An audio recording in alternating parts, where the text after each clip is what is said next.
El primer proceso para la elaboración de cualquier vino es la vendimia, que es la cosecha de la uva.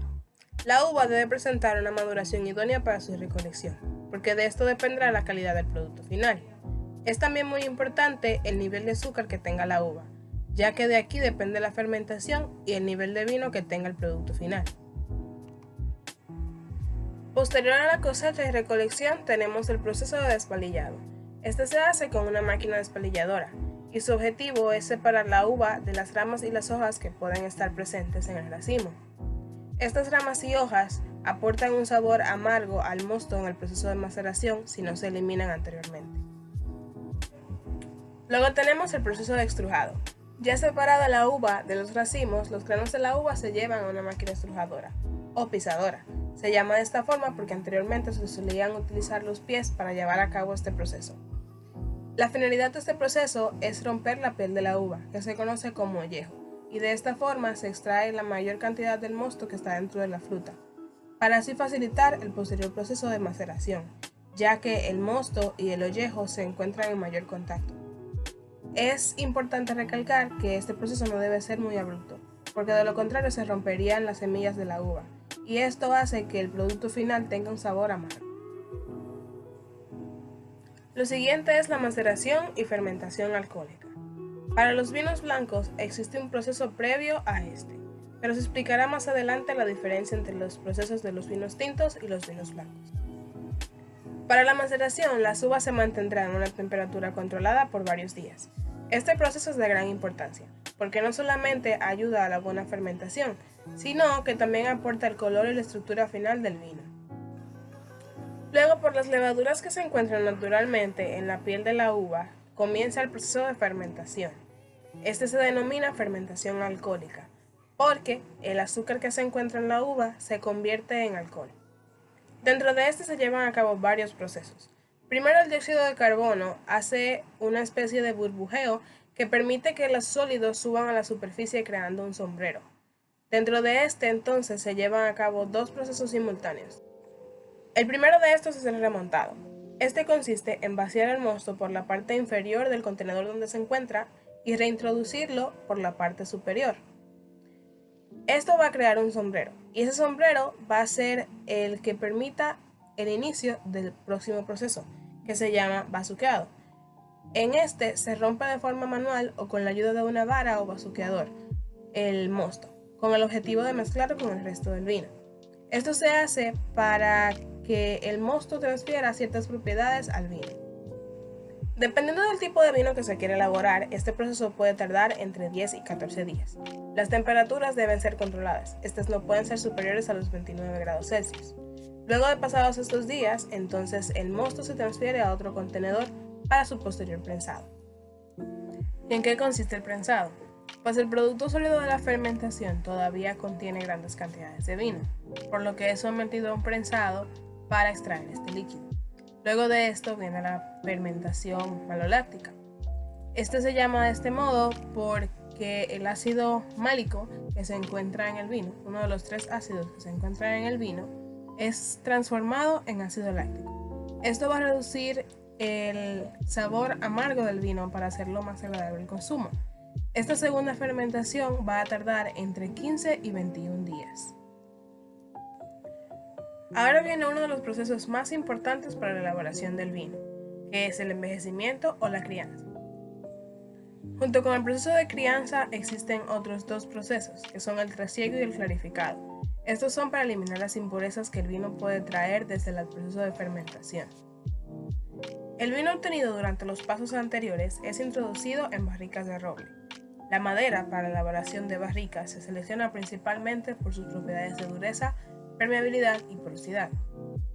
No voy a especificar mucho cómo se elaboran o se seleccionan estas barricas, pero lo que sí les puedo decir es que dependiendo de las características de la barrica serán las características del vino final o producto final. Estas serán notadas en la cata, es decir, se pueden identificar por el catador. Son características como tostadas, ahumadas, avainilladas, etc. En estos procesos se emplean sustancias orgánicas que van arrastrando las impurezas que traen estos vinos hasta el fondo de la barrica. Si se considera necesario, estas pueden pasar por un proceso de filtrado antes del clarificado y el trasiego. Finalmente está el embotellado. Este es otro proceso importante, ya que en este se puede decir que sucede una segunda crianza o envejecimiento. El envejecimiento dentro de la botella del vino también es importante, ya que este va a reaccionar con un oxígeno limitado que va a entrar en la botella al ser cerrada con el corcho.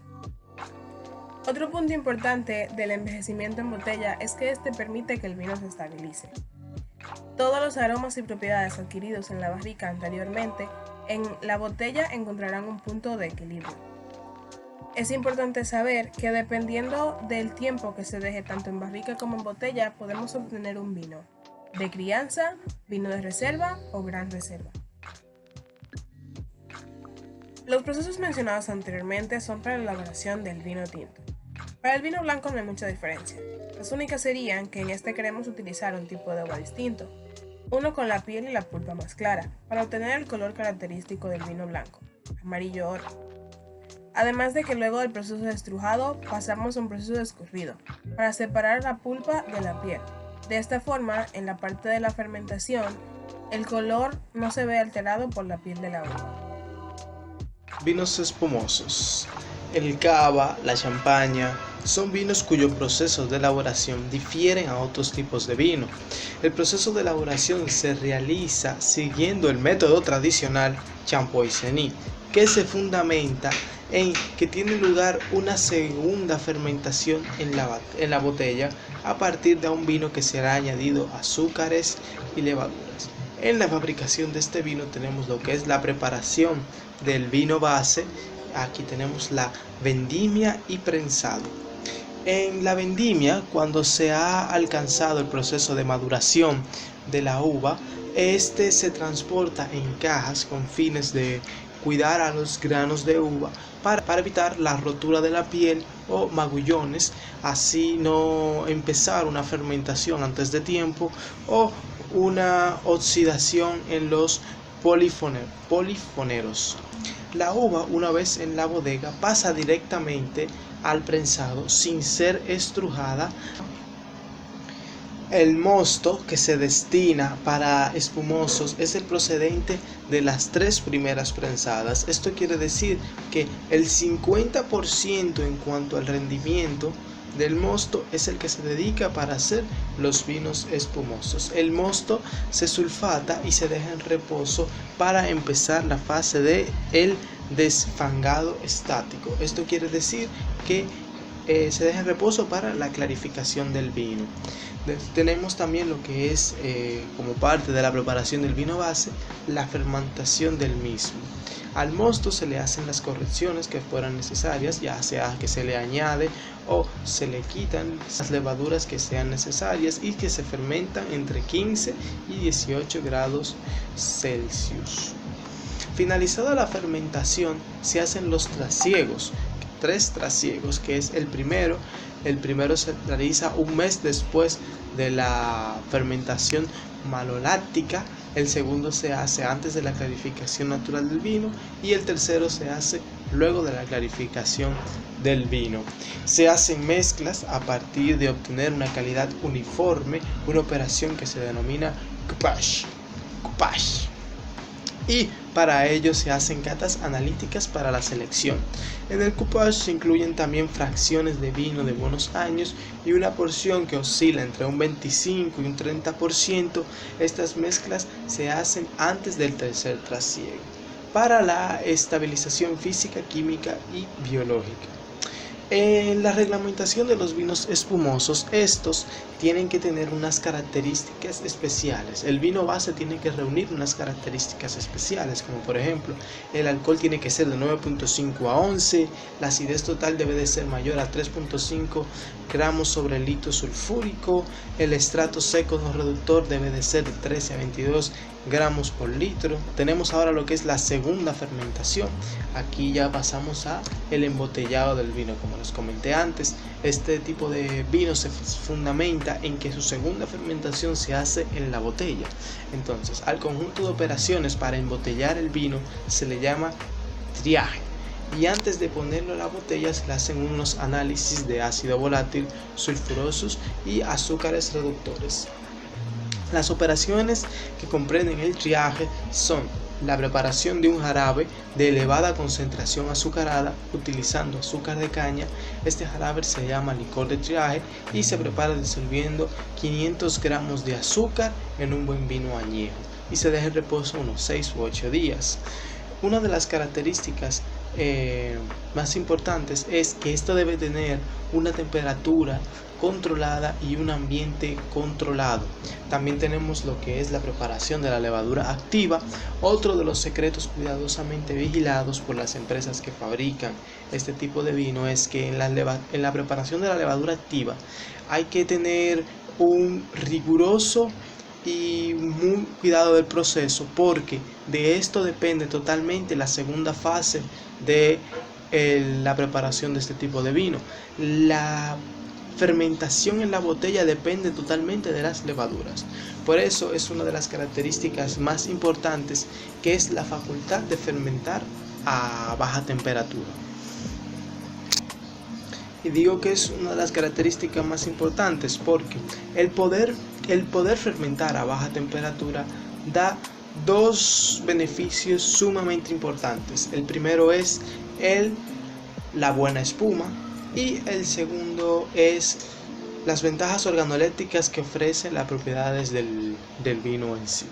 Tenemos ahora lo que es el embotellado de la mezcla.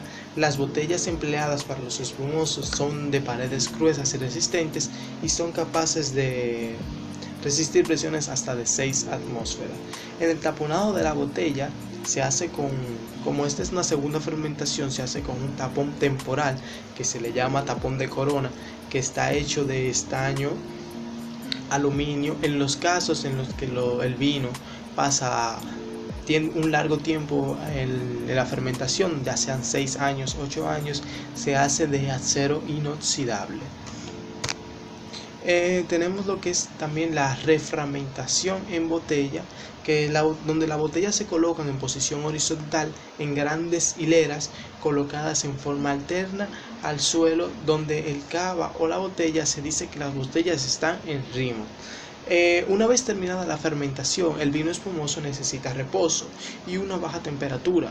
Las botellas se apilan en montones, poniendo las filas más altas abajo y las más bajas a más altas, consiguiendo que la maduración sea más uniforme. Entonces, ya una vez tenemos la refragmentación en botella, que es literalmente el cambio de la botella de lugar para poder hacer que el mosto se mueva, que no se asienten en un mismo lugar las levaduras. Tenemos lo que es la maduración del vino espumoso sobre sus propias heces. La maduración del vino espumoso sobre sus propias heces es fundamental desde el punto de vista que todas las características organolépticas se acentúan en este punto. Durante esta maduración se produce una lenta y progresiva parálisis vegetativa de las levaduras, con la que se produce una hidrólisis de pequeñas cantidades de petitos. El periodo de maduración suele variar con la calidad del vino, pero en ningún caso puede ser menor que 9 meses. Eso es lo menor basado en la reglamentación para hacer vinos espumosos. Tenemos ya por último los últimos procesos que llevan la fabricación de vinos espumosos es la eliminación de los pozos de la botella, en donde tenemos el removido, la conservación en punta, el degüelle y la dosificación del licor de expedición. La finalización del proceso, las botellas se tapan con los tapones de expedición, que son los típicos en forma de seta, y el corcho de primera calidad, para que se pueda descorchar de una manera más fácil. Y eso es todo. A continuación mostraremos el layout de la planta de producción de vinos. En el área 1 tenemos la parte de recepción y envío. Aquí se recibirán las uvas después de su recolección y se enviarán los productos finales a los distribuidores. Como se puede ver en la imagen, esta área tiene 2 puertas. Una es para la entrada y otra es para la salida. También tiene una puerta con conexión al área 2. En esta área entonces tendremos la parte de molienda, mezcla y conservación. Esta área tiene una puerta de salida o entrada y una puerta con conexión al área 3. Las puertas de conexión tienen la finalidad de transporte para materiales o productos en proceso. El área 3 está destinada para la fermentación y el envasado. Esta tiene una conexión con el almacén, que es el área 4. Y por último tenemos el área 5, que es el cuarto de temperaturas. Como ya sabemos, algunos de nuestros productos deben tener temperaturas exactas y controladas, como por ejemplo los vinos espumosos.